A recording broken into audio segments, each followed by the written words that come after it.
In this video, I will show you how you can fix if the touchscreen of your iPad Air is not working. Now, if the touchscreen of your iPad Air has stopped working suddenly, and if you want to fix this issue, now the solution is very simple. And the solution is just perform a force restart on your iPad.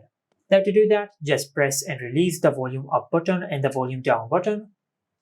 Then quickly press and hold the side button on your iPad until the screen goes black and the Apple logo appears on the screen.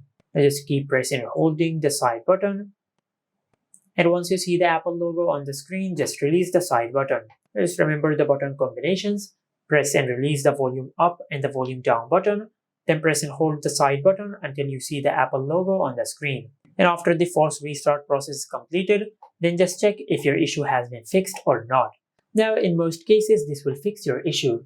Now, for example, if your issue is still not fixed, or if you could not do a force restart on your iPad, then just press all the buttons of your iPad multiple times, as they could be stuck. And this is why you could not do a force restart on your iPad. So that is why just press the power button and the volume buttons a couple of times. And after you do that, then just perform a force restart on your iPad. Then just check if your issue has been fixed or not. Now, if you have completed the force restart process, but if your issue is still not fixed, then you might have a hardware problem with your iPad.